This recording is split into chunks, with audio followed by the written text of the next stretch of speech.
cutthroat Caribbean cruise with exploration, fighting, corn delivering. Just your average 17th century work week. A Euro classic in Maracaibo. And today we're diving into a quick start tutorial for Maracaibo. We'll explain everything you need to know to get started quickly and pick up the details and icons as you go along in 15 minutes or less. And hi everyone, it's Stella. And Tarrant, welcome to Meeple University. And hey, if you enjoyed this video after watching, you really help us by like, subscribe and let us know what you think in the comments. That seriously will help us to bring more videos. Now, enjoy the game and let's get to the classroom. In Maracaibo, players are seafaring merchants in the colonial era of the Caribbean.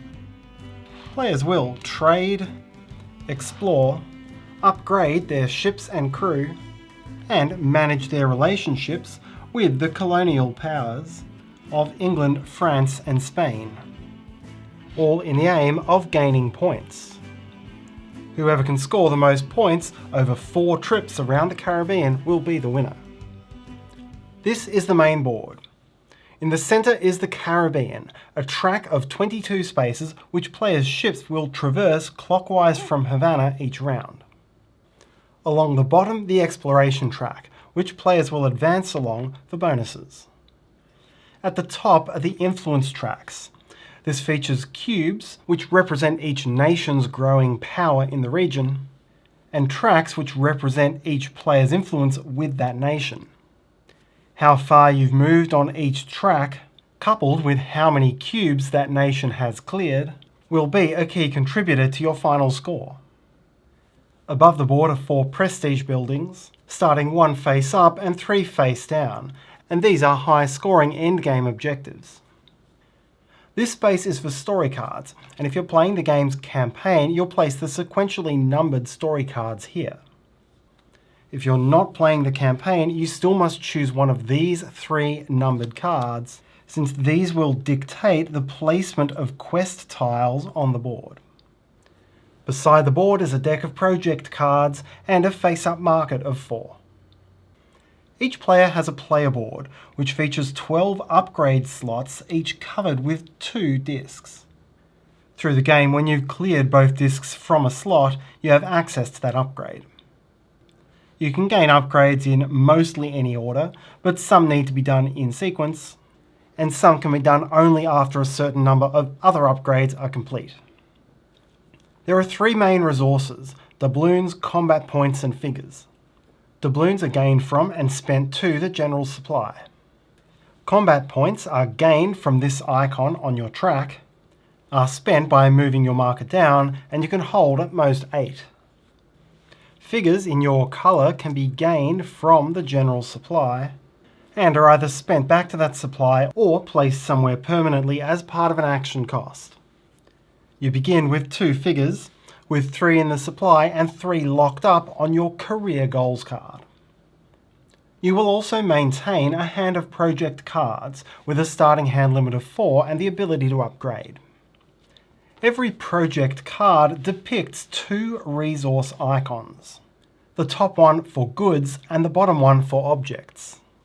You can discard cards from your hand to spend those goods or objects as part of an action's cost. Otherwise, everything on a card depicts an upgrade, which you can purchase through the course of your actions. On your turn, you can move a card from your hand to one of these 3 planning spaces. Once there, it doesn't count towards your hand limit, and you can still buy it as an upgrade, but you can no longer discard it for its goods or object.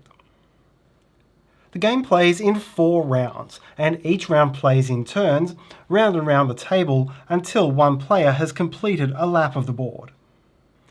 Your turn is resolved in 3 steps: sail, main action, and draw cards. First, sail.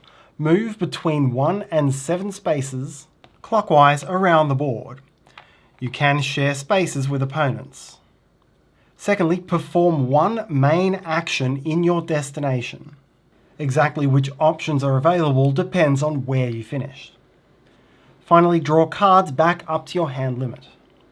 Draw from the deck for free, or from the market at a cost of 1 doubloon per card. A smaller sized space without a scroll is a village. And as your main action, you may take village actions. How many village actions you take depends on how far you moved. If you move between 1 and 3 spaces, take 1 village action. Between 4 and 6 spaces, take 2. Or if you moved 7 spaces, take 3. Each different village action is represented by the red letter A. At the start of the game, there are 3 standard village actions available to you, and you can unlock more options from your player board or cards.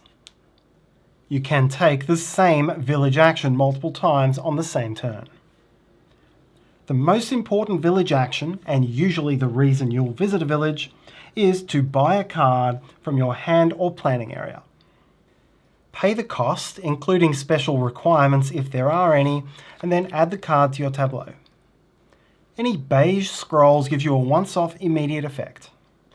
Green scrolls are incomes in money or points, which you can track on these onboard tracks. Any red scrolls are permanent or ongoing passive effects. Some cards will let you take synergy tokens, which make other cards more powerful if you hold them. There are 5 different such tokens, and you may hold at most 1 of each. You can also use the buy a card village action to build a prestige building. Pay the cost and place a figure there, and its objective will score at the end of the game. Multiple players may build each of these, but the first to do so gains a bonus 2 points. The other standard village actions are more auxiliary in nature, either to gain 1 doubloon, or to discard your hand to gain 2 doubloons. Other village actions become available when unlocked on your player board or played on cards. A large-sized space with a scroll is a city, and when there your main action can be to visit the city. First, if there's an uncovered goods icon on that city, then you may deliver there. Spend the matching goods and clear any valid disc from your player board to cover the market space. Then resolve the rest. There are several city tiles which can be placed and varied during setup. But 2 important city actions are exploring and combat. When you explore, advance your explorer forwards up to the number of spaces depicted on the action, skipping over and not counting any spaces containing opponents. So here green moving 2 could go 1, 2. Gain the benefit on your destination and on any barriers that you crossed, but not on any other spaces. When you engage in combat, flip and collect a random combat tile from the deck. Choose any one of the 3 nations. Your merchant ship is assisting that nation with its general combat efforts in the region. Gain any extra benefit, or spend an extra cost, next to the nation you chose. Let's suppose here I chose England. You now gain the depicted combat value. Do not gain them as combat points. This is combat value. You can then bolster the combat value by spending your combat points as well as by spending figures. So here I could spend 3 combat points and 1 figure to make my combat value equal to 6. Now spend that combat value on any number of different combat actions. That's anything showing a sword with a red number. You begin the game with 2 standard combat actions available, but can unlock more as the game goes on.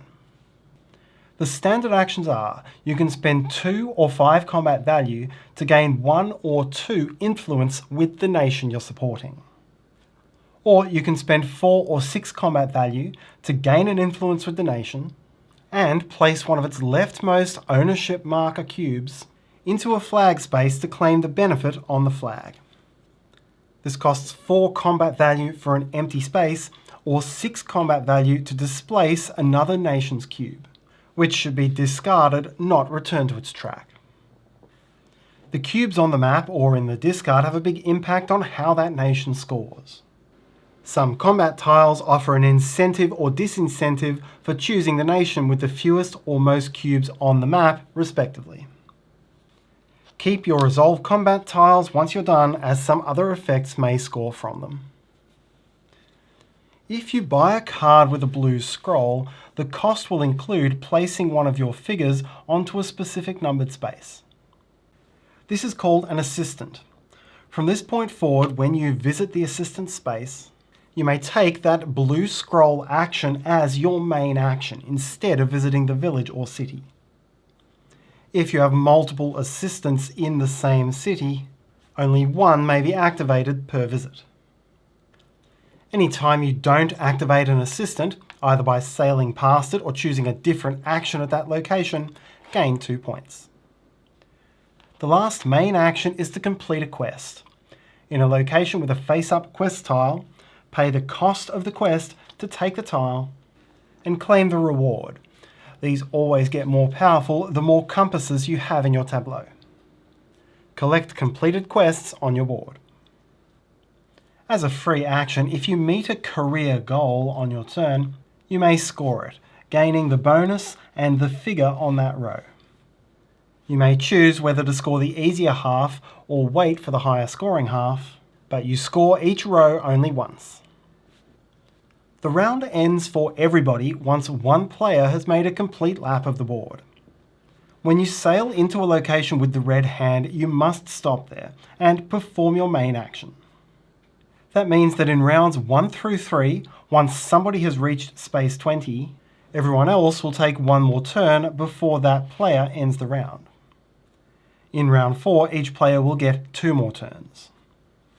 To end the round, in turn order, all players get the chance to buy a card according to the normal village action and redraw, or forego that right to gain 2 points. Players gain money and victory point income. Clear the delivered goods and sweep out the display of project cards. Reveal the next prestige building and add new face-up quests according to the story card. All ships now sail back to Havana, including scoring points for any of their assistants they pass. Now continue with the next round, starting with whoever was next in turn order. After round 4, complete those round end steps, except instead of money income, gain the points next to where you finished on that track.